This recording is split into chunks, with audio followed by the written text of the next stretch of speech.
as long as the lemon trees grow. Chapter 1. Three shriveled lemons and a plastic bag of pita bread that's more dry than moldy sit next to one another. That's all the supermarket has to offer. I stare with tired eyes before picking them up, my bones aching with every movement. I stroll around the dusty, empty aisles once more, hoping maybe I missed something, but all I'm met with is a strong sense of nostalgia. The days when my brother and I would rush into the supermarket after school and fill our arms with bags of chips and gummy bears. This makes me think of Mama and the way she would shake her head, trying not to smile at her red faced, starry eyed children, trying their best to hide the spoils of war in their backpacks. She would brush our hair. I shake my head. Stop. When the aisles proved to be truly empty, I trudged to the counter to pay for the lemons and bread with Baba's savings, from whatever he was able to withdraw before that fateful day. The owner, a bald old man in his 60s, gives me a sympathetic smile before returning my change. Outside the supermarket, a desolate picture greets me. I don't recoil, used to the horror, but it amplifies the anguish in my heart. Cracked road, the asphalt reduced to rubble, grey buildings hollowed and decaying as the elements try to finish what the military's bombs started. Utter and absolute destruction. The sun has been slowly melting away, the remains of winter, but the cold is still here. Spring, the symbol of new life, does not extend to worn out Syria, least of all my city, Homs. Misery reigns strong in the dead, heavy branches and rubble, thwarted only by the hope in people's hearts. The sun hangs low in the sky, beginning the process of bidding us farewell. The colors slowly changing from orange to heavy blue. I murmur, daisies, daisies, daisies, sweet smelling daisies. Several men stand outside the supermarket, their faces gaunt and marked with malnourishment, but their eyes sparkling with light. When I pass by, I hear bits of their conversation, but I don't linger. I know what they're talking about. It's what everyone has been talking about for the past 9 months. I walk quickly, not wanting to listen. I know that the military siege inflicted on us is a death sentence, that our food supplies are diminishing, and we are starving. I know the hospital is about to reach a point any day now at which medications will become a myth. I know this because I performed surgeries without anesthesia today. People are dying from hemorrhages and infections, and there is no way for me to help them. And I know we'll all succumb to the fate worse than death if the Free Syrian army isn't able to stop the military's advances on old homes. As I head home, the breeze turns cold, and I pull my hijab tight around my neck. I'm acutely aware of the dried spots of blood that have managed to creep under my lab coat sleeves. For every life I can't save during my shift, one more drop of blood becomes a part of me. No matter how many times I wash my hands, our martyr's blood seeps beneath my skin, into my cells. By now, it's probably encoded in my DNA. And today, the echo of the oscillating saw from the amputation doctor said made me stand for is stuck in my mind on a loop. For 17 years, Holmes raised me and cultivated my dreams. Graduate from university with a high GPA, secure a great position at the Zaytuna Hospital as their pharmacist, and finally be able to travel outside of Syria and see the world. But only one of those dreams has come true, and not in the way I thought it would. A year ago, after the Arab Spring sparked across the region, Syria grabbed the hope, awakening in the masses and called for freedom. The dictatorship responded by unleashing hell, with the military deliberately targeting doctors. They became as scarce as laughter. But even without doctors, the bombs didn't stop. And with the Zaytuna hospital standing on its last legs, they needed every helping hand they could get. Even the custodial staff were promoted to nurses. Having spent 1 year at pharmacy school, I was the equivalent of a seasoned doctor. And after their last pharmacist was buried under the rubble of his home, there was no other choice. It didn't matter that I was 18 years old. It didn't matter that my medical experience was confined to the words in my textbooks. All of that was remedied as the first body was laid out before me to be stitched up. Death is an excellent teacher. In the last 6 months, I have participated in more surgeries than I can count and closed more eyes than I ever thought I would. That wasn't supposed to be my life. The rest of the way back home reminds me of the black and white pictures my history textbooks showed of Germany and London after World War II.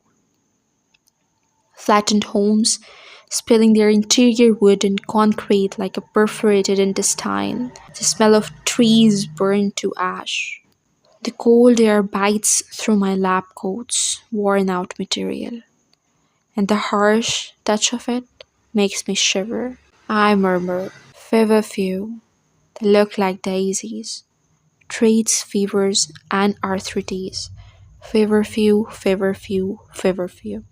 I finally catch sight of my home, and my chest expands. It's not the one I once shared with my family. It's the one Leila gave me after a bomb fell on my own. Without her, I'd be out on the streets. Leila's place, our place. I guess is a one-story house stacked right beside others just like it. All of them bearing bullet holes that decorate the walls like deadly art. All of them quiet, sad, and lonely.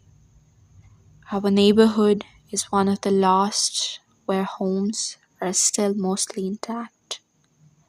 In other neighborhoods, people sleep under broken roofs or on the streets. The lock is rusty and creaks when I twist the key and call out, "I'm home." "In here," Leila calls back. We came into this world together when our mothers shared the same hospital room. She is my best friend, my rock, and because she fell in love with my brother, Hamza, my sister-in-law. And now, with everything that has happened, my responsibility, and the only family I've left in the world. When Leila first saw this house, she was immediately infatuated with its quaint aesthetic, so Hamza bought it for her on the spot. She painted branches of green vines from the bottom of one of the walls all the way to the top, etched purple lavender blossoms on another, and covered the floors in thick Arabian rugs I had helped her buy from Souq al Hamidia. She painted the kitchen white to contrast with shelves made from walnut wood, which she filled with different assortments of mugs she designed. The kitchen overlooks the living room, where, back in the day, her art supplies cluttered every nook and cranny. Papers smudged by her colored fingerprints strewn across the floor, paint from her paint box dripping from brushes. Many times I would come over only to find her sprawled under her easel, auburn hair fanned out and staring at the ceiling, mouthing lyrics to a popular old Arabic song. The house was the embodiment of Leila's soul. But it's not that anymore. Leila's home has lost its spark. The colors completely faded, leaving a sunken gray shade in their wake. It's a husk of a home. I make my way to the kitchen to find her laying back on the daisy printed couch in the living room and put the bag of pita bread on the counter. As soon as I see her, my exhaustion disappears. I'm heating up the soup. Do you want some? No, I'm good, she answers. Her voice, unlike mine, is strong with the promise of life. It's a warm blanket cocooning me in sweet memories. How did the boat thing go? Crap. You sure you don't want some? Leila sits up, her 7 months pregnant belly stretching the navy blue dress she's wearing. Tell me how it went, Salama. I glue my eyes to the brown soup, listening to the hissing flames. Since not long after I moved in, Leila has been nagging me to talk to AM at the hospital. She has heard the stories of Syrians finding safety in Germany, so have I. Some of my own patients have been able to secure passage across the Mediterranean Sea via AM. How he finds the boats, I have no idea, but with money, anything is possible. Salama, I sigh, sticking a finger in the soup and finding it just about warm. But my poor stomach rumbles, not caring if it's truly hot, so I remove it from the stove and sit beside her on the couch. Leila looks at me patiently, her eyebrows raised. Her ocean blue eyes are impossibly huge, nearly taking over her face. She's always looked like autumn incarnate, with a gold and red palette of auburn hair, scattered freckles, and pale complexion. Even now, with all the pain, she still looks magical. But I see the way her elbows stick out oddly and how her once full cheeks have narrowed. I didn't ask him, I finally say, eating a spoonful of soup and bracing myself for her groan. And she delivers, why? We have some money. Yeah, money we need to survive when we get there. We don't know how much he'll ask for, and besides, the stories. She shakes her head, strands of hair falling over her cheek. Okay, yes, some people aren't preaching land, but there are more who are. Salama, we need to make a decision. We need to leave, before I start breastfeeding. She isn't finished, her breath's becoming labored. And don't you dare suggest I go without you. Either you and I get on a boat together, or neither of us does. I won't be in God knows where, scared out of my mind and alone. Not knowing if you're dead or alive, there is no way in hell that's happening. and we can't walk to Turkey. You told me that yourself. She points at her swollen stomach, not to mention with bodyguards and snipers scattered all over like ants. We'd be shot as soon as we stepped out of the Free Syrian Army's area. We have one option. How many times do I have to repeat this? I cough. The soup slides thickly down my throat, landing like stones in my stomach. She's right. She's in her third trimester. Neither she nor I can walk 400 miles to safety, dodging death the whole way. I set the saucepan on the pine coffee table in front of us and stare at my hands. The crisscross slashes of scars covering them are the marks death left when he tried to take my life. Some are faint, silvery, while a few are more raked. The new flesh still looking raw despite the fact that they have healed. They're a reminder to work faster, to push through the exhaustion and save one more life. I move to pull my sleeves over them, but Leila's hands covers one of mine gently and I look up at her. I know why you're not asking him, and it's not the money. My hand twitches into hers. Hamza's voice whispers in my mind, tinged with worry. Salama, promise me, promise me. I shake my head, trying to dissolve his voice and take a deep breath. Leila, I'm the only pharmacist left in 3 neighborhoods.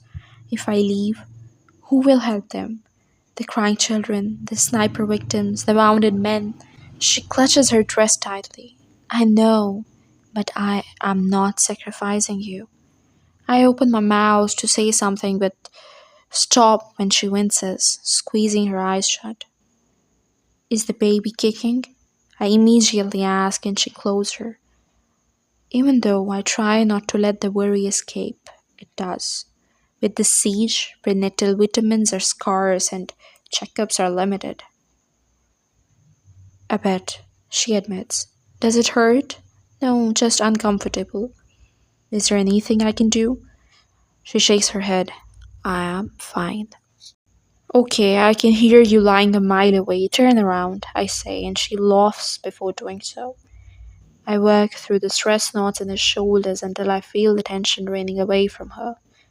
She's barely got any fat under her skin, and every time my fingers connect with her acromion and scapula, I shudder. This, this is wrong. She shouldn't be here. You can stop now, Leila says after a few minutes.